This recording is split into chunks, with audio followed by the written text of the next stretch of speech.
Bismillahirrahmanirrahim. Assalamualaikum warahmatullahi wabarakatuh. Di video ini kita akan membahas latihan soal pada bab vektor. Mari kita simak pembahasannya. Soal yang pertama, sebuah kendaraan bergerak dengan rute sebagai berikut. Jadi rutenya seperti ini ya. Ini posisi awalnya. Pertama katanya kendaraan tersebut bergerak ke arah timur 20 km, kemudian berbelok ke arah selatan sejauh 40 km, dan berbelok lagi 10 km ke arah timur. Yang ditanyakan, hitunglah besar perpindahan kendaraan tersebut. Ingat ya, di sini yang ditanyakan perpindahan. Setiap kita menyelesaikan persoalan tentang perpindahan, yang pertama yang harus diperhatikan, kita perlu menghubungkan posisi awal dan akhirnya. Ya. Jadi jika dihubungkan seperti ini, tarik garis dari posisi awal ke posisi akhir. Artinya garis merah ini sebetulnya perpindahannya kan? Untuk mempermudah, kita tarik garis bantu vertikal seperti ini. Kemudian garis bantu horizontal seperti ini. Ternyata jika dihubungkan bentuknya segitiga siku-siku kan? Fokus ya, di sini tugasnya sederhana, hanya mencari besar perpindahan atau panjang garis merah ini. Berapa panjang garis vertikalnya? Bukankah sama dengan panjang garis 40 km ini? Berapa panjang garis horizontalnya? Perhatikan ya, panjang di bagian ini adalah 20 km. Didapat dari mana itu Pak? Ya kita lihat saja panjang di bagian atasnya ya. Sama kan panjangnya? Jadi di bagian ini 20 km. Kemudian sisanya 10 km. Jadi total garis warna biru ini panjangnya 30 km. Jadi sederhananya bentuknya seperti ini kan? Untuk mencari sisi miringnya, kita gunakan rumus Pitagoras. Jadi langsung saja sisi miringnya kita dapat hitung sama dengan akar dari 40 kuadrat ditambah 30 kuadrat. Sama dengan akar dari 1600 ditambah 900. Jika dijumlahkan sama dengan akar dari 2500, yaitu 50, jangan lupa satuannya 50 km. Karena perpindahan itu besaran vektor, maka kita tentukan arahnya. Sangat mudah, lihat saja arah perpindahannya kemana.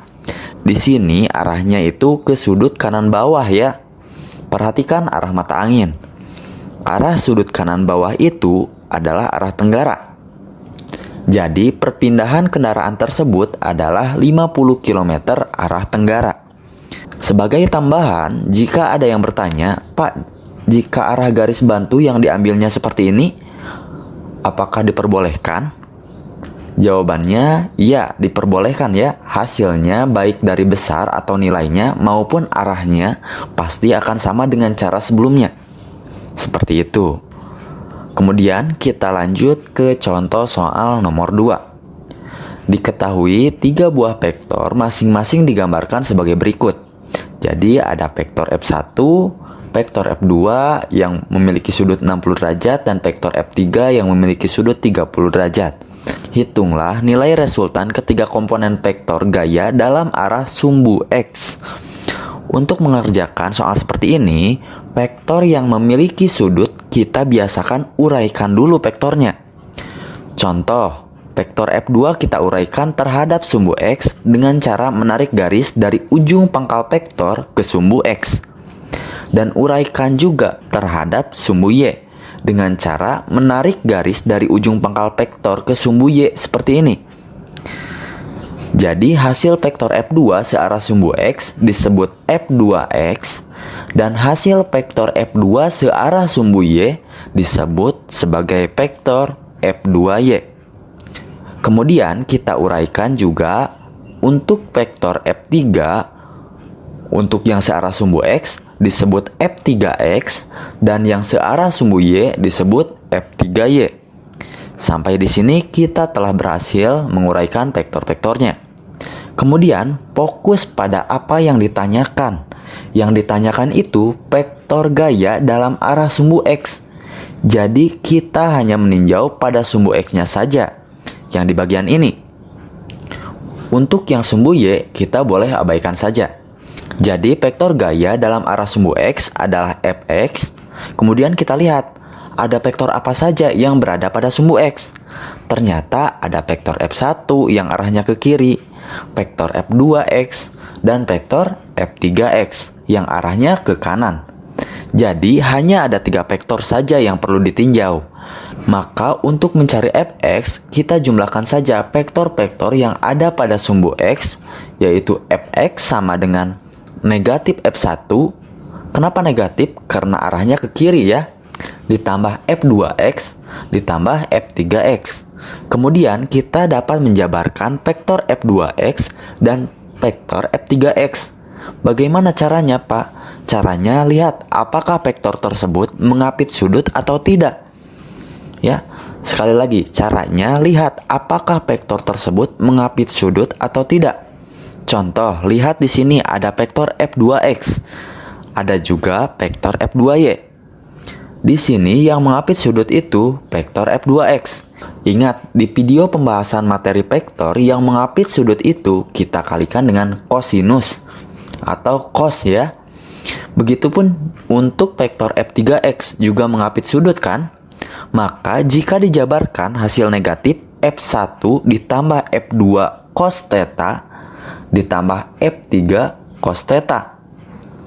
Ya, sekali lagi kita lihat vektor F2X itu mengapit sudut, maka kita gunakan cos, dan vektor F3X juga mengapit sudut, maka kita kalikan juga dengan cos.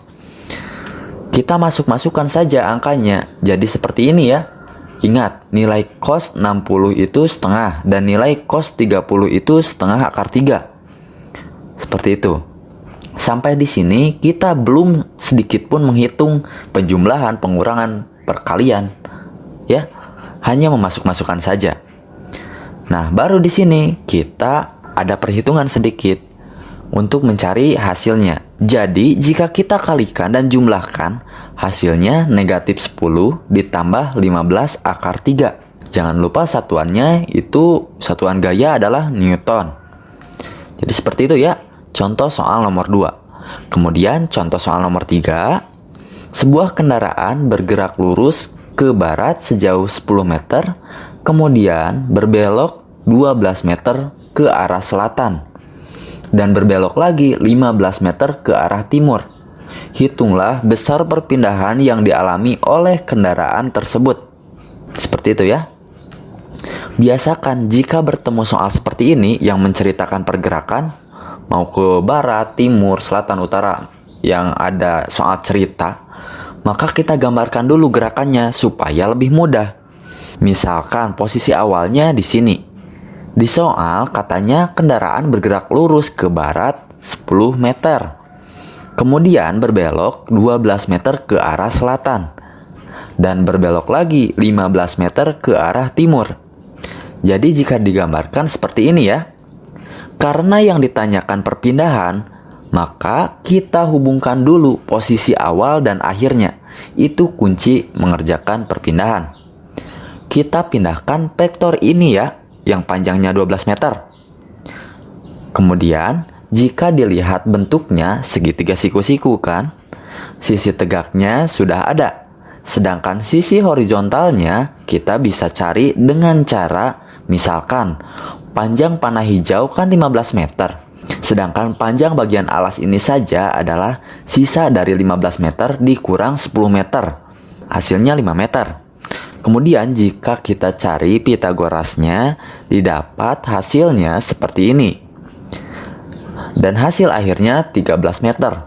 Sedangkan arah perpindahannya ke arah tenggara. Jadi seperti itu ya pembahasannya. Baik, untuk pembahasan latihan soal pada bab vektor, kita cukupkan dulu sampai di sini.